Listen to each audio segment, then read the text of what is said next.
আসসালামু আলাইকুম রহমতুল্লাহি ওবরকাতুহ। সম্মানিত দর্শক, প্রধানমন্ত্রী তারেক রহমান সাহেবের চীন সফর নিয়ে এখন রীতিমতো তেলেস্মাতি চলছে রাজনীতির অঙ্গনে।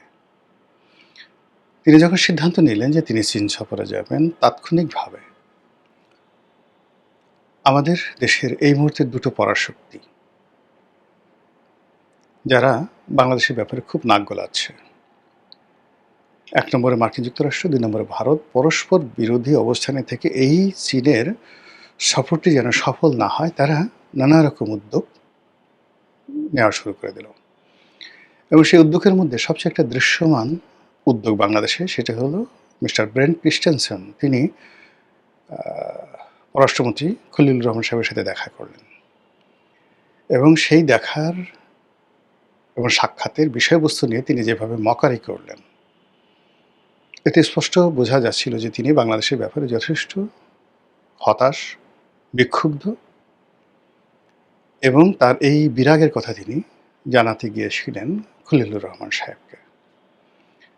দ্বিতীয় যে বিষয়টি দেখলাম, যে প্রধানমন্ত্রী তারেক রহমান সাহেব যেই সময়টিতে বেজিংয়ে থাকবেন, ঠিক সেই সময়টাতে চীন সরকারের দ্বিতীয় গুরুত্বপূর্ণ ব্যক্তি, চীনের পররাষ্ট্রমন্ত্রী, তিনি সঙ্গত কারণে সেখানে থাকবেন। আমাদের পররাষ্ট্রমন্ত্রী যাচ্ছে, কিন্তু ওই সময়টাতে ভারত কী করলো, কৌশল করে পররাষ্ট্রমন্ত্রীকে দিল্লিতে নিয়ে এলো, চীনের পররাষ্ট্রমন্ত্রী জয়শঙ্করের সাথে বৈঠকের জন্য। অথবা চীন কৌশল করে তার পররাষ্ট্রমন্ত্রীকে সেখানে পাঠিয়ে দিল। ফলে এই যে বৈঠকটি, এই বৈঠকটি থ্রু মোফা, পররাষ্ট্র মন্ত্রণালয়ের মাধ্যমে যে প্রোটোকল হয়, সেই প্রোটোকল দিয়ে যে হয়নি, এটি আমরা স্পষ্ট বুঝতে পারছি এখন। তো দ্বিতীয় যে ঘটনাটি, সেটা হলো যখন তারেক রহমান সাহেব গেলেন, আওয়ামী লীগের যারা লোকজন আছেন, বিএনপি বিরোধী শক্তি যে আছেন, তারা সবাই বলাবলি করলেন যে আরে গেছে গেছে গেছে, কিচ্ছু হবে না, একেবারে ওখান থেকে খালি হাতে ফিরতে হবে। দ্বিতীয়ত ওখানে মানে শি জিংপি, তার সঙ্গে তার দেখা হবে না, কথাও হবে না, বড় জোরে হ্যান্ডশেক হতে পারে। যা হোক, পরবর্তীতে যখন দেখা গেল যে না, প্রেসিডেন্ট তাকে যথেষ্ট সম্মান দিয়েছেন, মানে আমাদের প্রধানমন্ত্রীকে সম্মান দিয়েছেন, তাদের মধ্যে বৈঠক হয়েছে, সৌহার্দ্যপূর্ণ কথাবার্তা হয়েছে, বাংলাদেশের সাথে সম্পর্ক নিয়ে মিস্টার শি যে বক্তব্য দিয়েছেন, সেটি এখন রীতিমতো ভাইরাল। যা হোক, সেইভাবে আওয়ামী লীগের লোকজন মোটামুটি ৬-৭ ঘন্টা চুপ থাকলো। এ কী হলো? তাদের যে নেত্রী চীন সফরে গিয়ে তার সর্বনাশ তিনি ডেকে নিয়ে এসেছিলেন। আর বিএনপি যে কথা বলার চেষ্টা করেছিলেন যে শেখ হাসিনার যেখান থেকে শুরু, মানে শেষ, এই চীন দিয়ে শেখ হাসিনার শেষ হয়েছে, সেই চীন থেকেই তারেক রহমানের শুরু হলো। বিশেষ করে চীনের প্রেসিডেন্ট যখন মেনশন করলেন যে তারেক রহমান সাহেবকে তৃতীয় জেনারেশনের, থার্ড জেনারেশনের ঐতিহ্যবাহী একটি রাজনীতির ধারক বাহক বললেন। অর্থাৎ তিনি প্রধানমন্ত্রী, তার মা প্রধানমন্ত্রী, তার বাবা প্রেসিডেন্ট। তো সে অর্থে শেখ হাসিনা দ্বিতীয় জেনারেশনের, তার কাছে শুধুমাত্র বঙ্গবন্ধুর লিগেসি রয়েছে। তো সেক্ষেত্রে যদি আভিজাত্য ধরেন, যেটিকে বলা হয় অ্যারিস্টোক্রেসি, তো সেই আভিজাত্যের প্রাচীনত্বে তারেক রহমান সাহেব এক ধাপ আগানো, এক জেনারেশন আগানো। তো সেই অর্থে বিএনপির যারা লোকজন, তাদের বক্তব্য যে দেখো দেখো দেখো আমাদের প্রধানমন্ত্রী কতটা ঐতিহ্যবাহী, যে চীনের প্রেসিডেন্ট, কিংবা তিনি যখন মালয়েশিয়াতে গেলেন, মালয়েশিয়ার প্রেসিডেন্ট বারবার তার মার কথা স্মরণ করছেন, তার বাবার কথা স্মরণ করছেন। কিন্তু শেখ হাসিনা যে বিদেশে গেছেন কখনো, তো তিনি তো সেই লিগেসিটা ধারণ করতে পারেনি। এর কারণে বঙ্গবন্ধুর সঙ্গে যাদের খাতির ছিল, তারা সবাই মরে গেছেন। আর শেখ হাসিনার যে বয়স, প্রায় 78 ইয়ার্স ওল্ড নাও, তো তিনি বিশ্বের যে কজন বয়স্ক বা বয়স্কা রাজনীতিবিদ আছেন, তাদের মধ্যে শীর্ষতম। ফলে তাকে নিয়ে স্মৃতিচারণ করার, তার বাবাকে নিয়ে স্মৃতিচারণ করার ঘটনা ঘটেনি।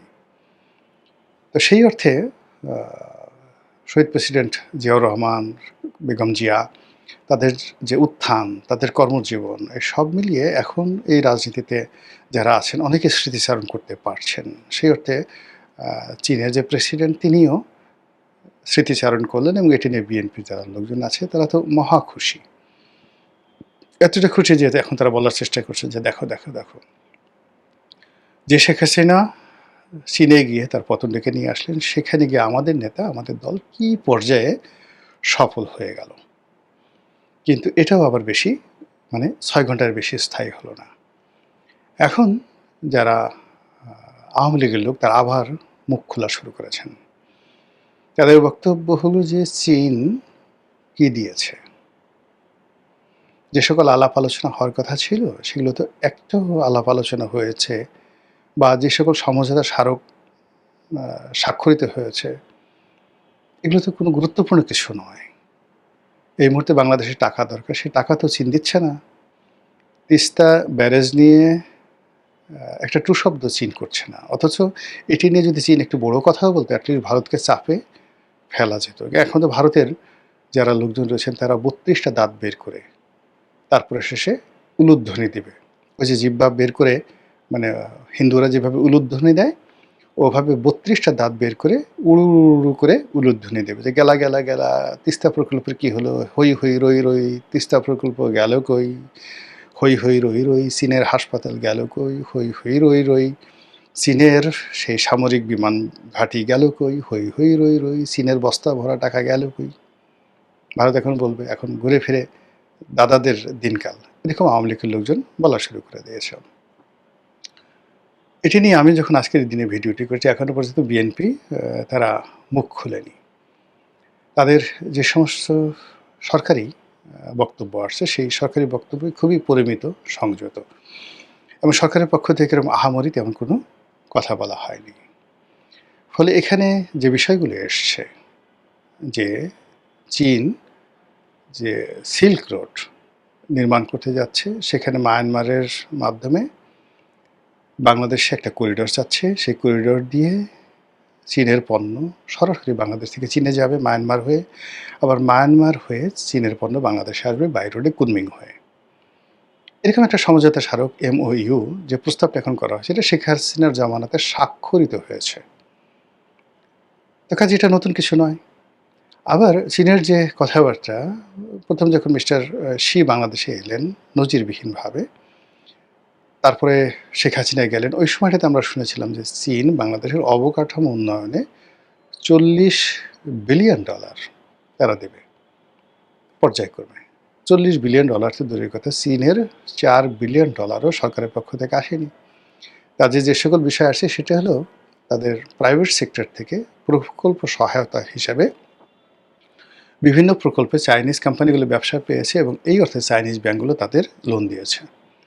যেমন পদ্মা সেতু আমাদের অর্থায়নে টাকা হয়েছে।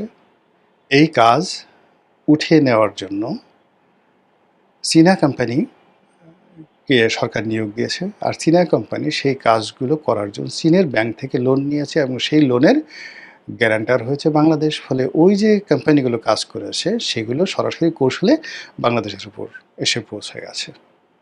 এই হলো মূল ঘটনা।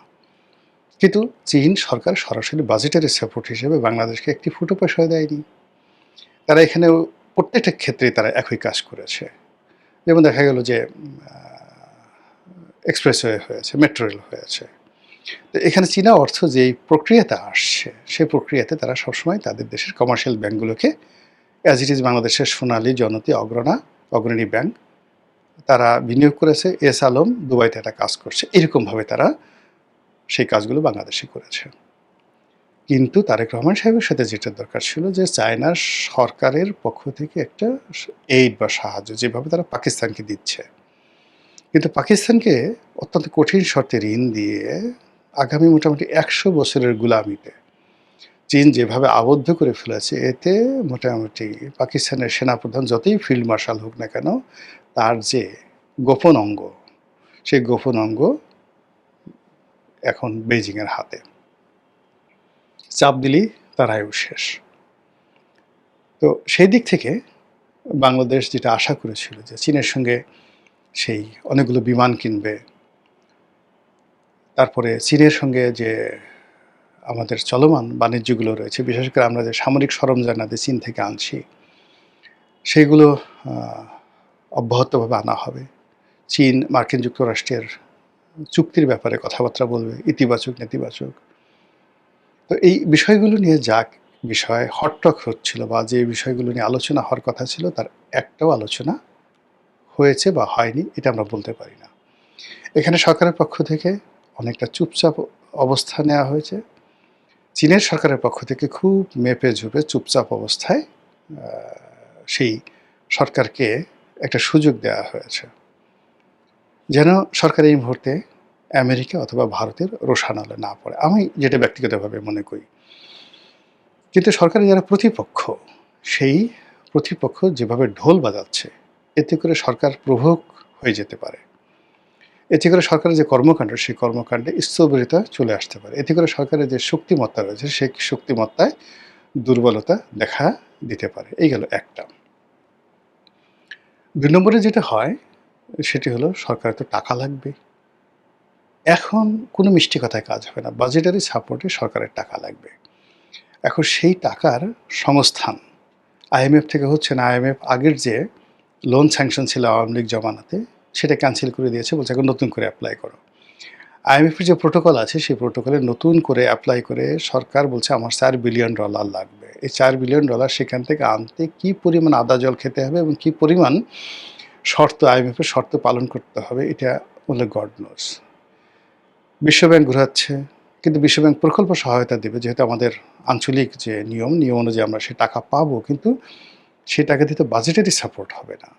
কিন্তু সরকার তো বাজেটকে সাপোর্ট দেওয়ার জন্য টাকা লাগবে, যে টাকা চীন দেবে। কিন্তু চীনের পক্ষ থেকে এই বিষয়গুলোতে কোনো রকম ইতিবাচক সাড়া দেওয়া হয়েছে বলে আমরা বলতে পারি না। ফলে এই যে চীন ভ্রমণ করে আসলেন, এটা নিয়ে এক পক্ষের আনন্দ, অপর পক্ষের হতাশা, বা অপর পক্ষের হতাশা, এক পক্ষের আনন্দ, এটা এখনও সেটেল হয়নি।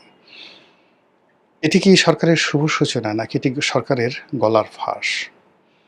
এটি কি তারেক রহমান সাহেবের যে চীন বিজয় হিসেবে চিহ্নিত হবে, নাকি তার সরকারের প্রথম একটা ফরমাল যে ব্যর্থতা, এই ব্যর্থতা আন্তর্জাতিক অঙ্গনে ধরা পড়বে? এটা হয়তো আমরা আরও ১-২ সপ্তাহের মধ্যে জানতে পারব। মহান আল্লাহ আমাদের সবাইকে হেদায়েত দান করুন এবং হেফাজত করুন। আসসালামু আলাইকুম ওয়া রাহমাতুল্লাহি ওয়া বারাকাতুহু।